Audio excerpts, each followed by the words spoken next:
Salamat, kumusta sa lahat at welcome sa Jewish World Weekly sa P24 News. Ako si Emily Francis. Linggo-linggo, tinatalakay natin ang mga kwento, issue at personalidad ng mga Hudyo sa Israel at diaspora. Ang pandaigdigang komunidad ng mga Hudyo, narito ang mga pangunahing balita ngayong linggo. Panuorin ninyo. Naabot ng antisemitikong karahasan sa diaspora ang pinakamataas sa 30 taon noong 2025 na nagresulta sa pagkamatay ng mahigit 20 Hudyo sa 4 na bansa. Mahigit 23,000 insidente ang naitala sa 7 pangunahing komunidad ng mga Hudyo sa diaspora: Argentina, Australia, Canada, France, Germany, UK at US. 136% na mas mataas kumpara noong 2022 na may 77% pagtaas sa mga mararahas na kaso. Germany ang may pinakamataas na per capita rate, habang halos kalahati ng kaso sa UK at US ay dahil sa anti-Zionism. Samantala, iniulat ng Ireland ang 143 insidente sa loob ng 6 na buwan nang walang pambansang estratehiya laban sa antisemitismo. Bumoto ang London Borough ng Hackney na tapusin ang 58 taong kasunduang pagiging kambal lungsod sa Haifa dahil sa mga halaga at internasyonal na batas kaugnay ng digmaan sa Gaza. Binatikos ng mga lider ng Hudyo ang hakbang bilang ignorante at may kinikilingan, binigyang diin ang progresibong pamumuno ng Haifa, mapayapang pagsasama ng Hudyo at Arabo at ugnayan ng ospital nito sa Hackney. Dati, binigyan ang Haifa hanggang Oktubre 7, 2026 para tumugon. Ngunit binago ng konseho ng Hackney ang petsa matapos mabatikos sa pagiging insensitibo. Sa huli, napanalunan ni Michael Zavros ang Australian Archibald Prize People's Choice Award para sa larawan niya ng leader ng mga Hudyo sa Australia na si Alex Rivchin. Ipininta matapos ang teroristang atake sa Bondi Beach, pinamagatan Alex kasama ang kanyang tefillin sa dagat. Ipinapakita rito si Rivchin na naglalakad sa tubig na suot ang tefillin, simbolo ng pananampalataya at katatagan. Si Zavros na natuklasan ang sarili niyang pamana bilang Ashkenazi Jew ay na-inspire sa pamumuno ni Rivchin at sa pagkakahawig nila. Hayagang laban sa Israel, si Zohran Mamdani, makakaliwang alkalde ng New York City, ay patuloy na nagdudulot ng pagkabahala sa mga komunidad ng mga Hudyo sa New York. Nakiusap siya sa butante, nagbanta na aarestuhin si punong ministro Benjamin Netanyahu kung pupunta ito sa New York. Noong nakaraang linggo, tinawag niya rin si Netanyahu na kriminal sa digmaan sa harap ng kamera. Aminado siyang bilang alkalde, wala siyang kapangyarihan arestuhin ang leader ng Israel. Gayunpaman, ayon sa isang kamakailang survey, 44% ng mga Hudyo sa New York ay may positibong pananaw kay Mamdani. At sa katunayan, mas positibo ang tingin nila sa kanya kaysa kay punong ministro Benjamin Netanyahu. At kabilang sa kanila ang susunod nating panauhin na makakasama natin mula sa New York, isang may akda at guro, si Rabbi Abby Stein. Kumusta at magandang makita kang muli. Magandang makita ka uli. Matagal na mula nang muli tayong nagkita. Oo, nasa studio tayo noon sa Yafo, oo. Alam ko, sobrang tagal na nun. Ang dami nang nangyari mula nun. Pero una sa lahat, gusto ko lang sabihin, kahit anong panig ka man sa politika, bilang Hudyo sa New York City, ramdam mo ba ang mga nangyayari o iniiwasan mo lang ang atensyon? Pinalalaki pa kaya ito kaysa sa totoong nangyayari? Kung ano talagang nangyayari araw-araw? Depende sa kung paano mo binibigang kahulugan ng vibes. Para sa akin, kamangha-mangha ang vibes dito sa New York City. Tinutukoy ko ito sa komunidad ng mga Hudyo at sa buong New York City. Hindi ako magsasinungaling. Hindi ko sasabihin na nagtatago ako sa kahit anong paraan. Kahit sino pwedeng gumamit ng Google at makita ang relasyon ko kay Mayor. Sa personal, matagal ko nang kilala si Mayor. Ako ang rabbi sa isang sinagoga kung saan kami ang unang sinagoga na nag-imbita kay Mayor noong Pebrero ng nakaraang taon. Dumalo siya sa isang Shabbat service. Napakaganda ng karanasan. At nagsilbi rin ako, para maging malinaw lang, nagsilbi ako sa transition team ni Mayor. Kadalasan nagtatrabaho ako sa gender-affirming care. At para sa akin, magandang halimbawa ito na iniisip ko tungkol sa lungsod. Ang komunidad ng mga Hudyo ang aking unang, pangalawa at siguro pangatlong tahanan. Malaki ang bahagi nito sa araw-araw kong gawain sa lungsod. Madalas akong pumunta sa sinagoga tuwing Shabbat, 1 o 2 beses. Kasama ko sa mga komunidad ng Hudyo sa lungsod. At sa parehong panahon, ang komunidad ng mga Hudyo ay mahalagang bahagi ng pagkakabuo ng lungsod. At ang mga isyong kinakaharap namin bilang mga Hudyo ay lampas pa sa iniisip ng mga tao na nakakaapekto lang sa komunidad ng mga Hudyo. At sa tingin ko, ang ginawa ko nung panahon ng transisyon ay magandang halimbawa niyan. Tulad ng nag-focus talaga ako sa gender-affirming care kung saan marami kaming naging tagumpay. Kakakuha lang namin ng $18 milyong para sa gender-affirming care na tinatarget ngayon ng pamahalaang federal. Isang bagay na pinagtrabahuhan ko nung transisyon, para sa akin mahalaga rin yon. Masasabi kong bahagi ako ng komunidad ng mga Hudyo at queer at iba pa. Mahalagang sabihin ito para sa komunidad ng mga Hudyo tulad ng iba pang taga New York, hindi lang ito tungkol doon. Kalimutan mo si Bibi. Hindi rin ito umiikot lahat sa Israel, kahit na mahalaga ito sa marami sa atin at malaking bahagi ito. Meron pang ibang bahagi ng pamumuhay araw-araw sa New York na nakakaapekto sa ating lahat. Tama, sa sinabi mo na yan. At Oo, napakarami ibig ko nito. sabihin at alam ko, malinaw ang sinasabi ng ekonomiya. Sa tingin ko, marami sa mga boto ay dahil sa mga libreng bus at iba pang bagay. Pero paano mo yon binabalanse bilang Hudyo na kumakatawan sa komunidad? Bakit mahalaga ito sa kanya at sa kampanya niya kung mas marami pa siyang malaking problemang dapat asikasuhin sa pamumuno ng lungsod? May nais akong sabihin na interesante. Kahit nung eleksyon, ganon pa rin ngayon at pwedeng tingnan ng mga tao at balikan ang bawat pahayag na ginawa niya. Alos palading sumasagot lang siya sa mga tanong ng mga tao. Naniniwala ako at napakalakas ng dating na lumaki ang alkalde sa kilusang pro-Palestinian. Sa tingin ko, hindi lang ito para sa maraming taga New York, kundi pati sa maraming Hudyo ron. Halimbawa, si Brad Lander, kaibigan ko, miyembro ng sinagoga na pinagtrabahuan ko, at iba pa. Kung saan malaking bahagi ng suporta niya sa alkalde, ay nagmula mismo sa paniniwalang magkakapwa ang lahat, at iba pa. Kaya may bahagi talaga na hindi naman kinakailangan may kontradiksyon. Ito mismo ang dahilan kaya maraming tao ang gusto ang mga pulisya niya simula pa lang. Sa totoo lang, hindi niya ginawa. Sobrang tutok siya sa lokal na issue at naiintindihan ko. Na para Bakit sa niya mga tao binabanggit sa ang Israel? At ako ay isang pasyente. May kinalaman ba talaga ito? Talaga? Palagi. Ibig kong sabihin, may usapin sa pagpupulis at iba pang bagay na diba, papalapit na naman ang anibersaryo ng 9/11. Kaya may malalaking kaganapan sa lungsod. Alam ko yan bilang isang taong 15 taon nang nanirahan sa New York. Iyan talaga ang pinaka-focus niya.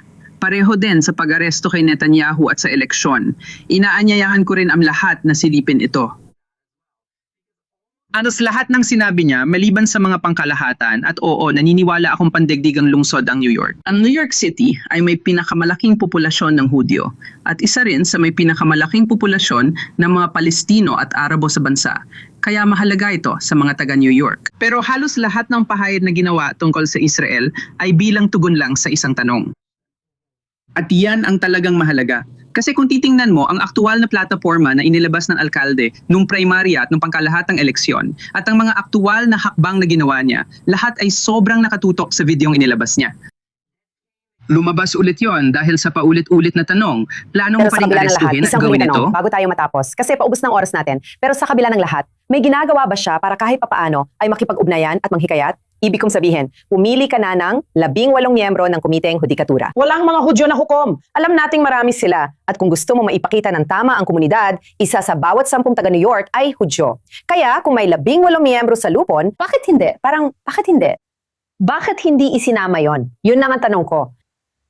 Para sa akin, isa sa pinakamalaki niyang ginawa ay isang planong binuo ng mga organisasyong Hudyo tulad ng Jews for Racial and Economic Justice. Mga grupong gaya ng Bend the Arc, mga Jewish non-profit na tumutulong sa pagpigil ng krimen ng puot. Halimbawa, naglabas kami ng plano na hinihiling sa lungsod na taasan ng 800% ang pamumuhunan na galing sa mga grupong Hudyo at iba pa mula sa mga naniniwalang ang pagpigil sa krimen ng put ay higit pa sa pagpupulis lang. Nakuha namin yon. Naipasa na ang badyet at tumaas ng 800% ang pondo para sa pagpigil ng krimen ng put, pati sa iba pang bagay. Kilala ko ang administrasyon. Maraming Hudyo, kabilang ang kaibigan kong si Rabbi Miriam Grossman, na sumali sa administrasyon bilang tagapag-ugnay sa komunidad ng mga Hudyo. Pinalalawak namin ang opisina para labanan ng anti-Semitism anti-Semitismo.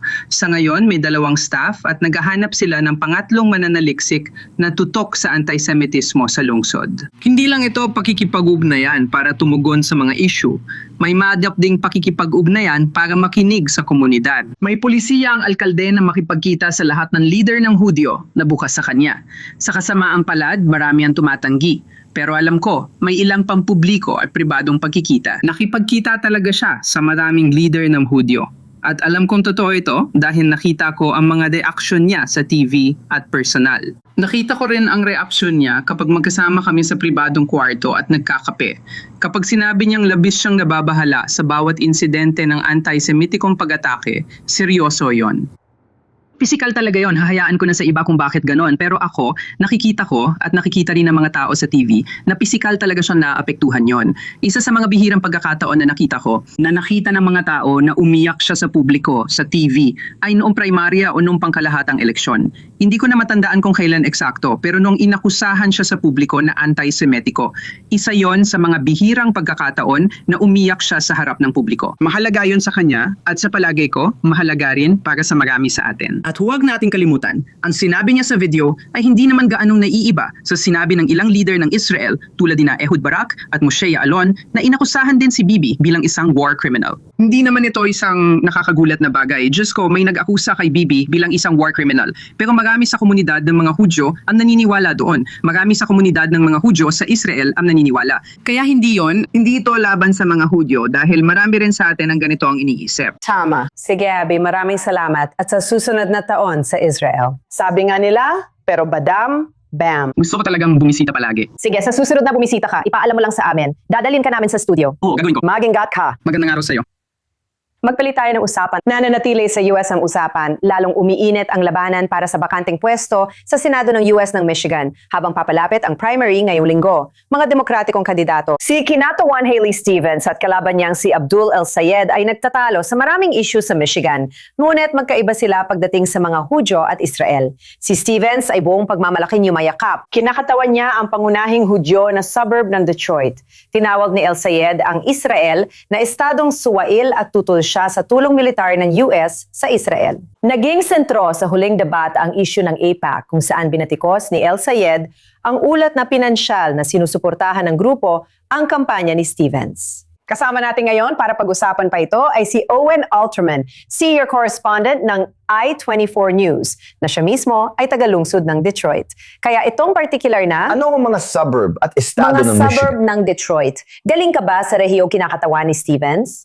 Siya, kongresista ko, oo naman. Wow. Ibig mong sabihin, sikat ba siya, mahal ng tao, at hinihikayat tumakbo sa Senado?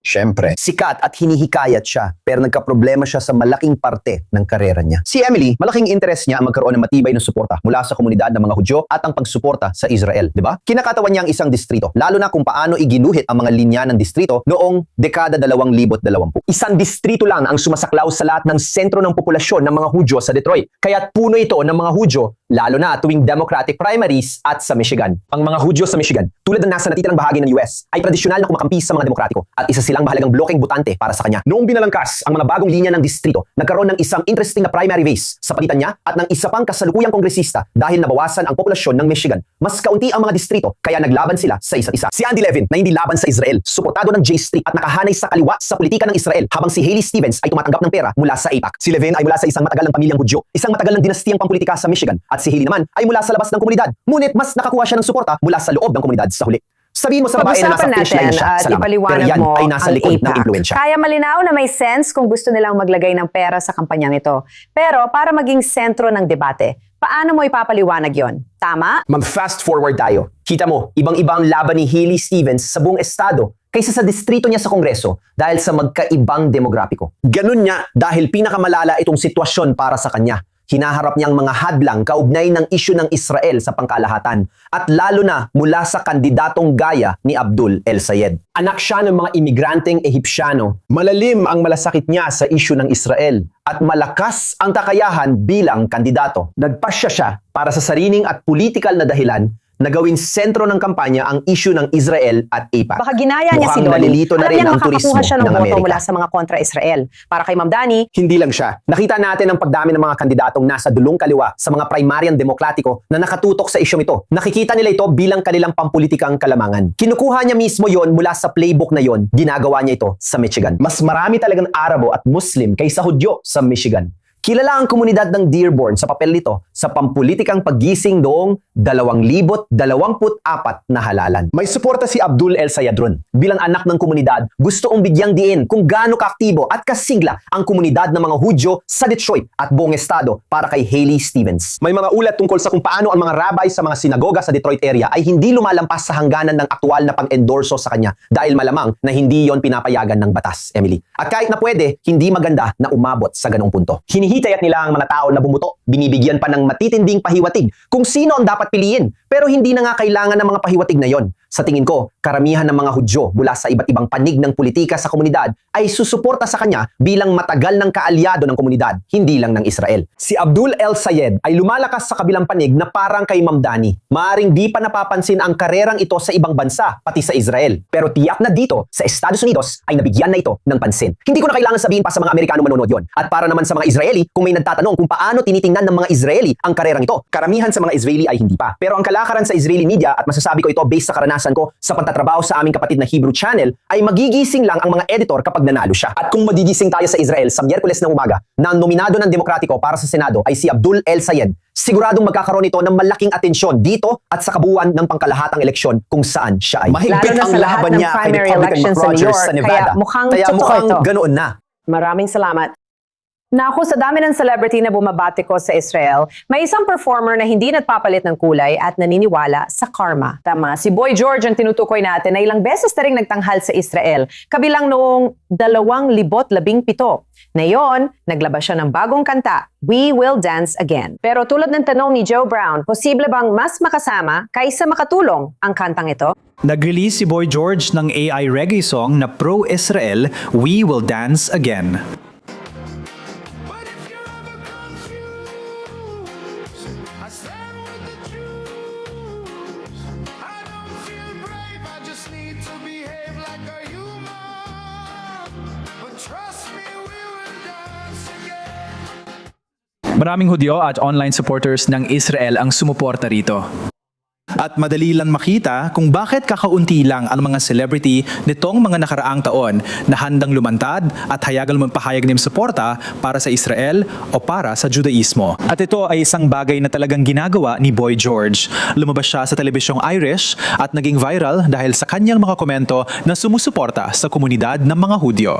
At ginawa niya ulit ito sa Eurovision Song Contest na yung taon. Sa di maipaliwanag na dahilan, siya ang naging kalahok ng San Marino. Ganito kasi yan, ang mga Hudyo at taga-suporta ng Israel ay sabik sa suporta mula sa mga celebrity at kilalang tao, kaya madalas nilang mabulag sa katotohanan. Kaya heto ang diretsyong katotohanan. Hindi ito magandang PR. Una, pag-usapan natin si Boy George. Meron siyang kontrobersyal na nakaraan, lalo na nang maatulan siya sa pagposas sa isang Norwegian escort sa isang radiator at pambubugbog dito. Pero bukod pa dyan, ang kantang ito ay isinulat din gamit ang AI. Ibig sabihin, hindi tiyak kung gaano kalaki ang ambag ni Boy George sa musika at liriko o kung ipinagawa lang niya ito at ginaya ang sariling boses at dating reggae na kanta. Sa mga kabataan ngayon, mayroong pagtutol laban sa AI music at AI art sa kabuuan dahil itinuturing itong hindi totoo at nakikita nila ito bilang katamaran at panggagaya sa pinaghirapan ng iba. Gayunpaman, ito ang pinakamahalagang bahagi. Gusto kong yung mga nagkomento online na ang ganda nito at sabik nang ilagay sa Spotify playlist nila ay tumingin sa akin at sabihin talaga nilang maganda ang musikang ito. You never mentioned October 7. Young girls raped against streets, murdered brutally for the crime of dancing. Alam kong subjective ang sining, pero sa obitibong pananaw, pangit talaga ito. Napaka-corny at gas-gas ng mga liriko, lalo na yung mga linya tungkol sa panggagahasa sa mga babaeng Israeli noong Oktubre 7, na inilapat pa sa isang reggae track na parang hindi magkatugma ang tunog. Nakaka-offend lang talaga. At mapapaisip na tuloy, sino ba talaga ang target na audience nito? Kasi, oo, kahit na sinuportahan ito ng mga pro-Israel na grupo, ito pa, kung meron na taong walang pakialam sa gulo at gusto lang makinig ng magandang kanta, baka pakinggan nila ito. At maaring piliin pa nila ang kabaligtaran na ipinaglalaban nito. Sige, manatili tayo sa tema ng AI bilang bagong pamantayan para sa milyon-milyon sa mundo, hindi lang sa musika. Ngayon, dinadala na rin ito ang Judaismo sa panibagong antas mula sa mga poster. Mga patalastas para sa mga kaganapang Hudyo, eleksyon sa Israel at chatbot na ginagaya ang sikat na tao. Ano ang turo ng tradisyonal na Judaismo tungkol sa paggamit ng artificial intelligence? Kasama natin ngayon sa pamamagitan ng Zoom para pag-usapan ito ay si Rabbi Yuval Tsurlo, Rosh Yeshiva ng Yeshivat Ami. Salamat sa pagsama sa amin. Maraming salamat. Haya madalas nating naririnig ang AI. Anong tingin mo sa papel nito ngayon, lalo na kung paano nito maapektuhan ang buhay ng mga Hudyo at makakarating sa mas maraming tao? Sa totoo lang, may dalawa tayong direksyon. Ang una ay ang impluensya ng AI sa Judaismo. Mas nagiging matalino at madali ang mga bagay. Mas mabilis kang matuto at makuha ang mga sanggunian. Pwede ka rin magkaroon ng tsabura o kaibigang kasama sa pag-aaral. Kailangan mong bigyang diin at dapat mong tandaan na hindi ito isang autoridad, pero isa itong magandang katuwang sa pag-aaral ng Torah. Sa kabilang banda, tinatanong din natin ang ating sarili, ano dapat ang impluensya ng Judaismo sa AI? Ibig kong sabihin, tukol sa mga isyong ethical tulad ng panlilinlang, maling balita o kung ano paman, lahat ng mga ideyang iyon. Paano ka magiging mas ethical sa paggamit ng AI? Parehong direksyon ay tunay na nagbibigay inspirasyon na yon. Tama. Kaya balikan natin ang matagal ng panahon. Ibig kong sabihin, alam natin ang mga sinaunang tao at noong panahong yon, marami ng teknolohiya. Nariyan ang Zohar, nariyan ang Kabbalah. Ganyan ang teknolohiya libu-libong taon na ang nakalipas. Kaya subukan mong ipaliwanag ang koneksyon kung paano maaring makahabol ang AI sa lahat ng mga sinabi ng mga taong ito, ng ating mga ninuno tungkol sa hinaharap. Una sa lahat, walang nakakaalam dahil ang AI ay talagang isang bagong bagay. Bago ito dahil hindi ito iyong ang ating katalinuhan ang lumilika ng isang instrumento o sistema. Ang sistema ang lumilika ng katalinuhan at iba yon. Naranasan na rin natin ang iba't ibang revolusyon na ganon. Mga 500 taon na ang nakalilipas, naimbento ang makinang pang-imprenta na nagdulot ng malaking pagbabago at impluensya sa Judaismo. Dahil ang kaalaman ay hindi na lamang para sa mga napaka-edukado at mga eskular. Ito ay naipamahagi, lahat ay pwedeng makabasa at makagawa ng kopya. Kaya ganon. Noon, nakita nating maraming pagbabago dahil sa mga makinang pang-imprenta. Kalaunan, kahit mga 40 taon na ang nakalipas, binago rin ng internet ang mga bagay-bagay. Akalan mga tao, tapos na ang papel ng mga rabbi dahil lahat ay pwede magtanong kay Rabbi Google. Pero sa totoo lang, nagbago lang ang papel ng mga rabbi.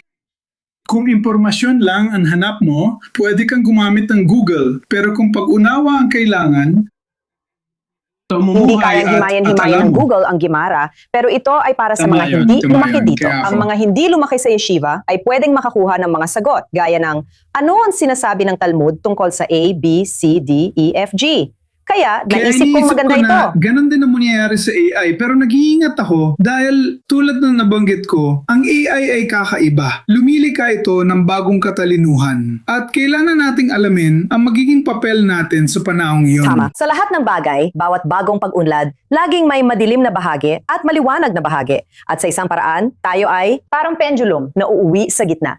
Kahit ang Museum of Tolerance, bagong museo na may teknolohiya, naisama nila ito. May AI chat sila, chatbot ni Rambam na tinatanong. Isa itong halimbawa, iniisip ko, kung paano ito gagamitin ng positibo para maakit ang kabataan, lalo na di mo na madala sa museo gaya ng sarili kong mga anak. Oo, laro pa rin ito. Sabi ng mga anak ko, nakakatipid ka ng oras sa AI, pero nauubos mo rin ito kakagamit ng AI. Kaya ganon, kailangan natin mag-ingat sa pagsasabi kung ano mismo ang sasabihin ni Rambam. Pero magagamit natin ito, gaya ng sinabi ko, bilang inspirasyon sa atin. Sino ba dapat palaging may tao sa proseso? Alam mo rin, syempre, may mga AI na konektado sa Google at iba pa, tulad ng Gemini. Paano ito makakatulong sa pagsagot ng mga tanong? Ginagamit ko rin kasi ito. Nag-host ako ng Holy Land Uncovered, kaya mahilig ako sa ganito.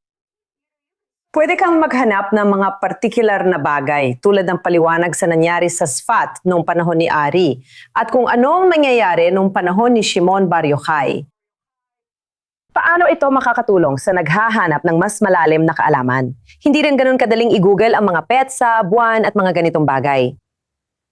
Tama yan, maganda itong kasanayan, pero dapat tayong mag-ingat sa impormasyon. Kailangang maintindihan na may gumawa nito at may sariling interes. Kaya naman, ang impormasyon na kukuha natin ay hindi palaging tama at maraming kolusyon. Kaya dapat tayong mag-ingat gamit ang AI. Tama Ang ka. AI, tulad ng sabi Kailangan ko, mong ay parang tandaan kasama yan. sa pag-aaral. Sabi niya, hey, pwede akong magkamali tuwing may sagot ka. Tama ba? Hindi lang ito tungkol sa pagkakamali, kailangan ding maging sobrang mainat, mapangudyok, o kaya may sarili silang pananaw. Huwag mo kalilimutan kahit sandali.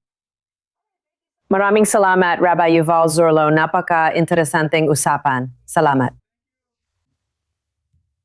Iyan ang episode ngayong linggo ng Jewish World Weekly. Salamat sa panonood. Maaari kayong pumunta sa aming mga social media platforms, sa aming YouTube channel at website para mapanood ang palabas na ito, pati na rin ang mga nakaraang episode at mga individual na clip. Ako si Emily Francis. Salamat sa panonood at Shalom mula Tel Aviv.